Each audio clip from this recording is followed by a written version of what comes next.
27 साल पहले भाजपा की सुषमा स्वराज 52 दिन के लिए दिल्ली की मुख्यमंत्री बनी रही थी। इतने लंबे समय सत्ता से दूर रहने के बाद आखिर वो क्या कारण रही कि भाजपा दिल्ली फतह करने में कामयाब रही। आपको बता दें कि इस बार की जीत इसलिए और खास हो गई है क्योंकि भाजपा ऐसा प्रदर्शन मोदी लहर में भी नहीं कर पाई थी। लेकिन इस बार वो 5 कारण कौन से रहे जिसने भाजपा के इस इंतजार को खत्म कर दिया और जनता के विश्वास को पाने में कामयाब रही। दरअसल भारतीय जनता पार्टी ने आम आदमी पार्टी को दिल्ली में जीत का चौका लगाने से रोक दिया। भाजपा ने 48 सीट जीतने के बाद बिहार के महाराजगंज में भाजपा कार्यकर्ताओं में जश्न का माहौल दिखा। दिल्ली में महाराजगंज के सांसद जनार्दन सिंह सिग्रीवाल और पूर्वांचल क्षेत्रवासियों का चुनावी प्रभारी बनाया गया था। सांसद जनार्दन सिंह सिग्रीवाल के दिल्ली में भाजपा की प्रचंड जीत के बाद लौटने पर शहर के राजेंद्र चौक पर माला पहनाकर जीत व खुशी जाहिर की है। भाजपा कार्यकर्ताओं ने महाराजगंज भाजपा नगर अध्यक्ष अमरजीत सिंह और मनीष सिंह के नेतृत्व में शहर के राजेंद्र चौक पर पटाखे जलाकर जीत की खुशी मनाई है। दिल्ली विधानसभा में फाइनली बीजेपी का 27 साल का वनवास खत्म हो गया। बीजेपी को मिली प्रचंड जीत कई मायनों में अहम है। इस जीत के साथ दिल्ली की सत्ता पर काबिज होने जा रही बीजेपी की जीत से आम जनता को भी काफी उम्मीदें हैं। 27 साल बाद दिल्ली में भाजपा की सरकार बनने पर जीत का श्रेय भाजपा कार्यकर्ताओं के साथ मोदी की गारंटी पर भी जनता का विश्वास का नतीजा है। भाजपा की दिल्ली की प्रचंड जीत के बाद बिहार चुनाव पर नजर है ताकि एनडीए की सरकार फिर से वापसी हो पाए। दिल्ली वासियों को मैं सबसे पहले बधाई दूंगा, विशेष कर करके पूर्वांचल के रहने वाले सभी भाई बंधुओं को जो मतदाता है ऐसे भी उनके समर्थन का भी मैं बधाई दूंगा।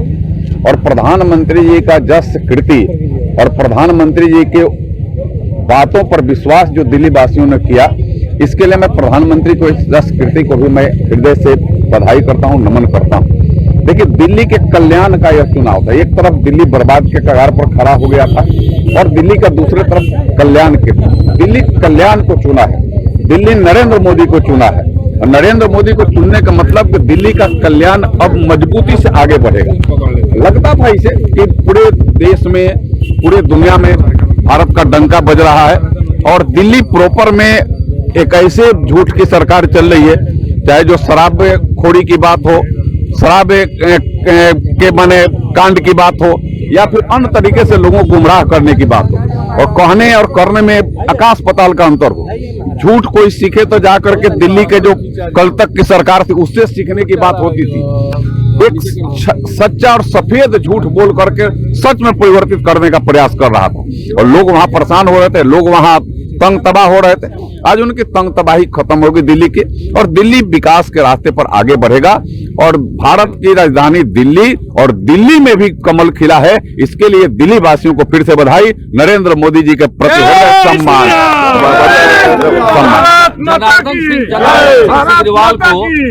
जनार्दन सिंह सिग्रीवाल को पूर्वांचल के मतदाताओं से संपर्क करने का दिया गया था भाजपा द्वारा।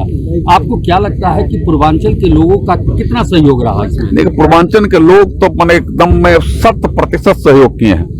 मैं कहूँ तो दिल्ली में लगभग 7-8 विधानसभा का क्षेत्र का जिम्मेवारी पार्टी की तरफ से विशेष रूप से था कि वहां विशेष रूप से दिल्ली में पूर्वांचल के भाइयों से और खास कर करके झुंगी झोपड़ी में जो रहते हैं उनसे आप विशेष रूप से संपर्क करिए और उनके मन को टटोलिए और उनको फिर बीजेपी और नरेंद्र मोदी के तरफ उनको ले आइए। उनके गुमराह में जो पड़े हैं उनको गुमराहीपन दूर करिए। और मैं समझता हूं कि जब उन लोगों से हो रही थी और बात जब वो समझे तो उन लोगों को लगा कि नहीं, आज तक हमको झूठ के शिकंजे में अरविंद केजरीवाल ने जकड़ रखा था। अब हमें वास्तव में हमारा कल्याण और दिल्ली का कल्याण नरेंद्र मोदी के नेतृत्व में होने वाला है। तो लोगों ने स्वीकारा है, इसलिए पूर्वांचल के भाइयों का और वहां से जो झुग्गी झोपड़ी में रहते हैं उन भाइयों और बहनों का मैं फिर से बधाई करता हूं और नरेंद्र मोदी जी के बातों पर विश्वास उन्होंने किया है तो उनका कल्याण निश्चित है। इससे भी उन लोगों को मैं अवगत कराता हूं कि आपका कल्याण अब से विधिवत शुरू होगा।